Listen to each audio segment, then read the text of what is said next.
Let's delve into the topic of cold calls and voicemails and why they can be an effective way to generate leads. While cold emails can be effective, cold calling is like spear fishing. It requires courage and may be nerve-wracking, but the potential rewards can be significant.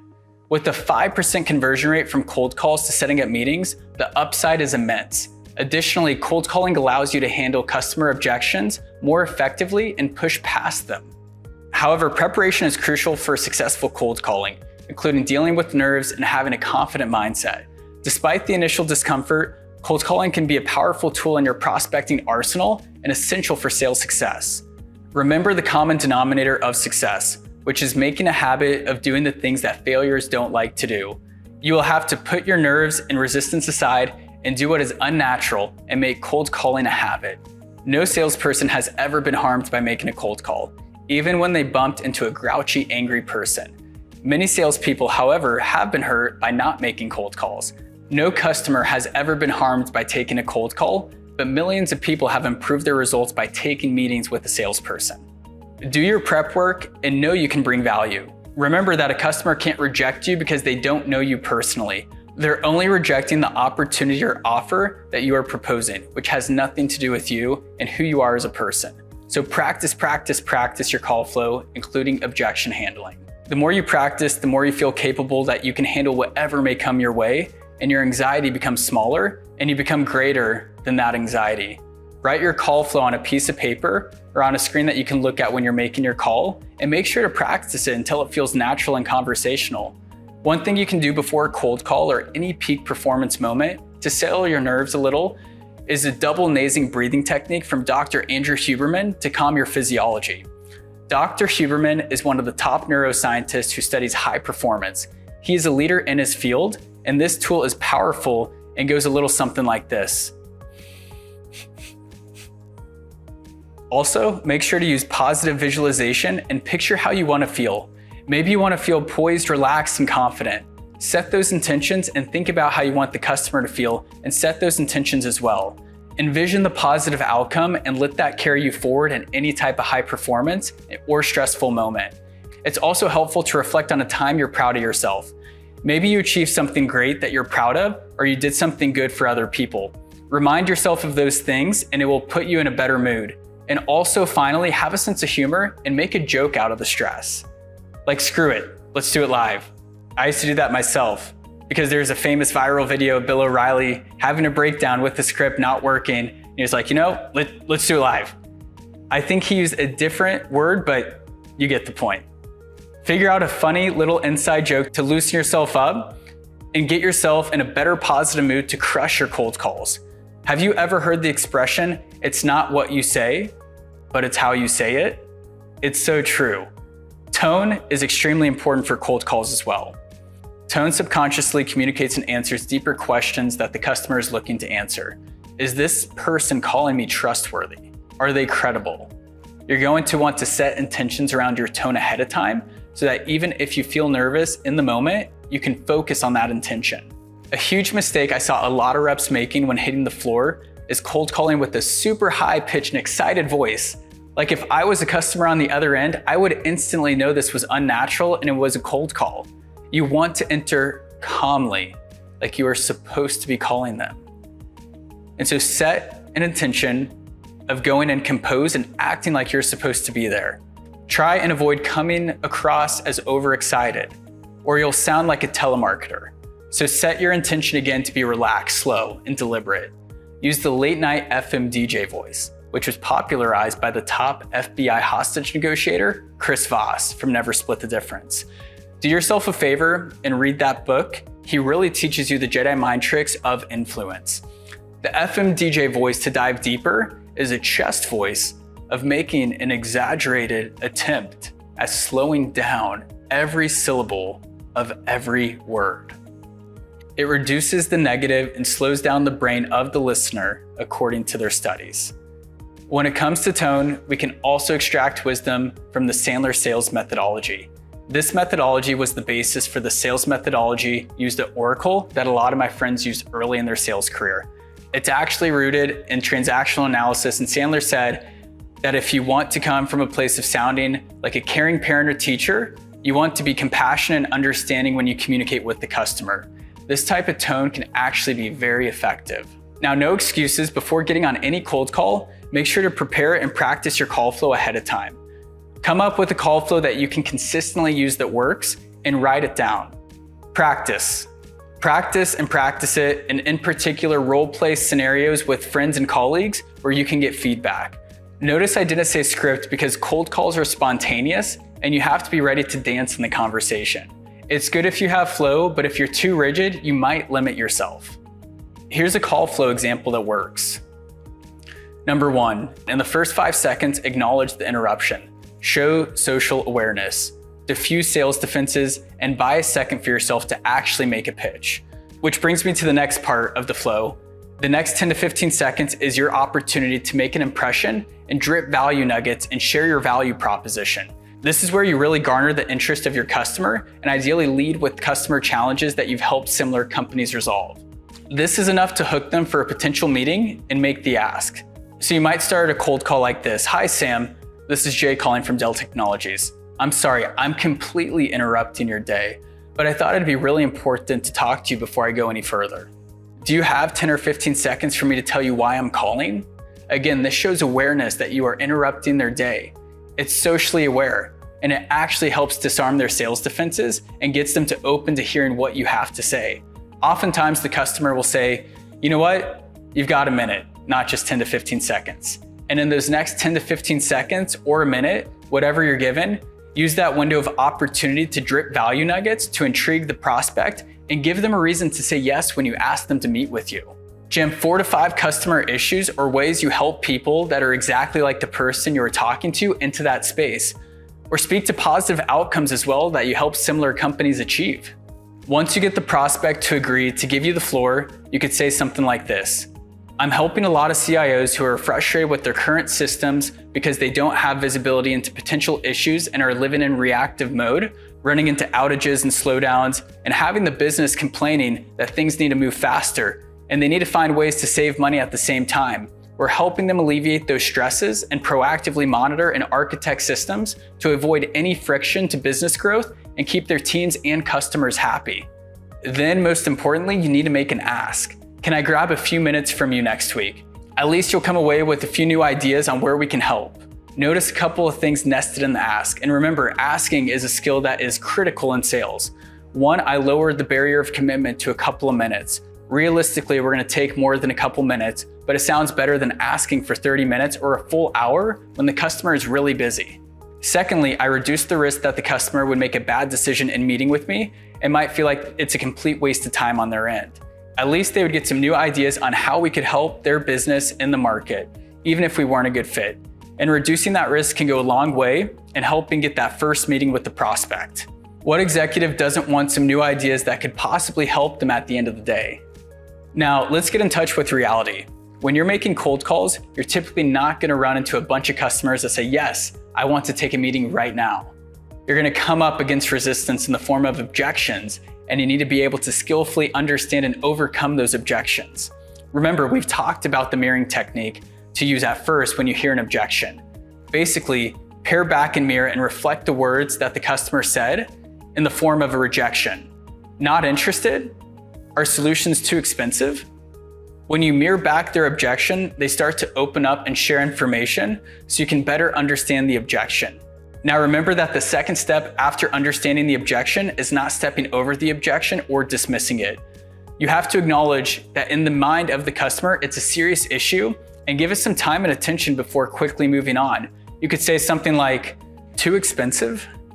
I've definitely heard that from other customers before, and it sounds like price is pretty important to you. By acknowledging that, the customer will really appreciate you.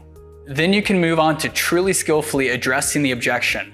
For example, you could say, I was talking to another customer who thought the same thing, that we were too expensive, and it was a valid concern that made sense. But once we dug deeper, we realized that when we looked at the return on investment of the solution, it actually was totally worth it, and the investment would be paid off in less than a year. Based on that ROI, you could then follow it by saying, have you thought about that yourself? Is ROI actually more important to you in the business than the upfront cost? and then the customer might realize that ROI actually is more important to them and agree to take a meeting with you based on that alone. On cold calls, you need to be ready to push through objections 3 times.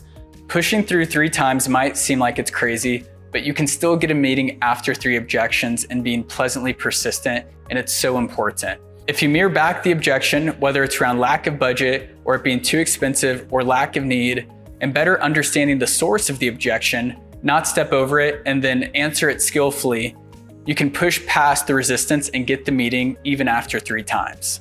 However, after 3 times and getting on to a 4th objection, for example, if the customer still doesn't want to meet, it's time to let it go because it's taking up your time that you could allocate towards customers or prospects who are a better fit. Disqualification is also a crucial part of sales. So let's take a stab at what it looks like to push through 3 objections. Here's me on the call. We've actually been working with other CMOs to implement our solution to drive top-line revenue for their businesses by better attributing ad spend to where it makes the biggest impact. They're more efficient with their marketing spend, and they actually better understand their customer, and that makes a big difference to the business. So I was curious if you have 10 or 15 minutes to meet next week where we can have a conversation. At minimum, you'll come away with some new ideas on where we can help you with your marketing goals. I'm sorry, Jay, but I don't think there's a fit. We have other products in place and I think we're all set. Oh, you think you're all set? Yeah, I mean, we have 5 different products. We use Google Ads, XYZ product, this and that, and it's already just too much to manage. You know what? I get that. I've talked to other companies who are using multiple products, actually the same ones, and they think they're all set. And it might seem that way, but what we found in further conversations is that there's actually a way to use our solution to consolidate those tools and reduce the number of tools you're using. And it actually saves money and augments some of the current tools that you already have. So not only can you simplify and consolidate, but you can augment what you're currently using today. So we'd really love to set up some time and at least explore how that's possible for you guys. Do you have a few minutes next week to meet? Jay, that makes sense, but honestly, your solution's too expensive. I already looked it up. It's just very pricey. Really? Pricey? What makes you say that? Well, blah, blah, blah, blah, whatever. Again, you aren't the first customer to say we're too expensive. We are a premium solution, but it's for a reason, and it's because of the value we offer. And when I talk to other customers who think the initial investment is too much, when we look at the return on investment, it often justifies the cost within a year. That cost is actually paid off by that return on investment, and beyond, the return on investment gets positive and can actually be exponential over multiple years. So can we set up a few minutes to talk through the ROI and how we can complement what you're currently doing? I mean, Jay, you're good. You're making some good points, but it's not the right time. I'm super busy right now. We just don't have the time. I get it. You don't have the time. I hear that a lot. Most customers are extremely busy, especially marketing executives like yourself. However, it's only going to be a few minutes tops. Is there any way you can make spare time? Because at the very least, you're going to learn some new ideas on how you can implement this. And the sooner you implement it, the more quickly you're going to get a return on investment, and that's value. So is there any chance you're free next week on Tuesday? That's a rough example, but hopefully you can take some nuggets out there about how I acknowledge the objections and still push past. And at some point you have to drop it. We can improve on it in the future, but hopefully you get the concepts and hopefully you're not running into 3 objections or 4 objections every time. But you might just be willing to be gritty and push through.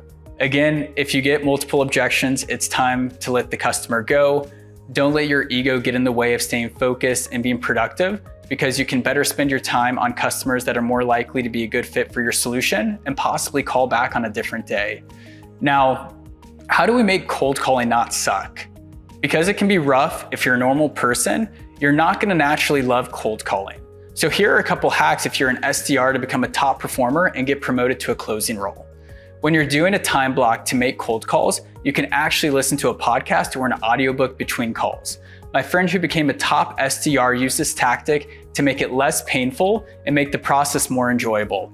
He actually listened to fictional books, which took him into a different world as he was making his calls. And when he was cold calling, it helped him reduce the stress and not let the pain of rejection linger too long. Since he had the book in the fantasy world to get back to, believe it or not, he was able to pull that off and was highly effective. And of course, figure out how to gamify cold calling and reward yourself even if you get a customer to pick up or if you get rejected. but especially reward yourself if you are able to get that meeting. How you reward yourself is totally up to you. It's based on what makes you tick and what you like. And maybe it's just treating yourself to a nice snack. So when is the best time of day to do a cold call? Well, according to Tim Ferriss, who we talked about with cold emailing, he also suggests for cold calls by making them early in the morning before work and same with after work hours. These are good times to get executives' attention. But just like emailing, the reality is there is no silver bullet. Find what works for you. This is your science project. Anthony Iannarino, author of The Lost Art of Closing, an elite sales strategy, says that making a call is more important than choosing a time. So just make the call. Now let's talk about getting past gatekeepers. For executives at well-funded or late-stage startups at large enterprises, they will have admins who are responsible for managing their schedules and filtering communication so the busy executive can stay focused. They will be evaluating whether you are worth the executive's time, and sometimes there's no way around them. When you call them and they pick up, you want to make them feel special and turn them into your champion. You can tell the admin when they pick up, you probably run the show and are one of the most important people to talk with at X company. Make sure to flatter them because flattery, even when people are aware that you're flattering them, gets you everywhere. And ask for help. I was hoping you could help me out. People actually want to help and feel like they're important in making a difference. So give the admins an opportunity to help you out. A key cold calling hack that I've used is the double dial. I've had prospects not answer only to call again and pick up, which has led to great conversations. And it's great because typically the second time around is when I would leave a voicemail, but now I'm talking live with them. In fact, when you interview for roles at different companies, they're gonna ask you about your outreach strategies. How will you engage with customers? And you can tell them that you're not afraid to make double dials, and I think they'll be impressed, especially if you're going after greenfield accounts. Here's what a double dial looks like.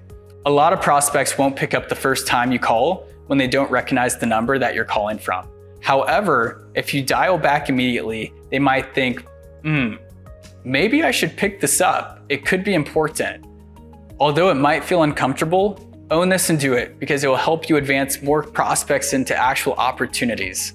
Now let's talk about leaving voicemails. Make sure to leave a voicemail the second time you call someone. Most people will listen to the voicemail or view the transcript. Don't leave a voicemail every time and alternate with a max of 3 voicemails over time. Otherwise, you're just really wasting time and going over the top. An example voicemail could look like this. We work with a number of similar portfolio companies who work in the healthcare space. Call me back. The next voicemail you leave in your follow-up could be to reference the email you sent and encourage them to check that out. And the third and final voicemail can include your sales story and be more of a value proposition and pitch. You can lead with some customer challenges you've solved and outcomes you've helped similar customers achieve and suggest, hey, let's set up some time to see if we can do some similar things for you. Make sure to keep voicemails crisp and a bit mysterious, especially the initial voicemails, and use them to reference emails that you sent or will send. It's most effective to use voicemails just as a reference to another form of communication, like an email, which is really easy to respond back to. The purpose of a voicemail is not necessarily to get a call back, but it's simply a piece of the familiarity pie and awareness to get them to respond to you.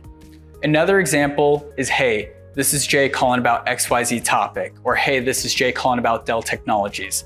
I sent an email as well. Please call me back at blank number, or feel free to respond to my email if that's easier. And once you leave a voicemail, especially if it's your first interaction with the client, you can follow up via email with your subject line voicemail, as we mentioned a few times earlier. And that increases the chances of a customer responding. It gets a pretty good response rate. Try it out. Cold calls are an intricate part of the sales cycle. Whether it's setting the first meeting, resurrecting a deal, inviting an influencer to an event, or creating awareness of yourself as a newly aligned rep, it separates the good reps from the great reps.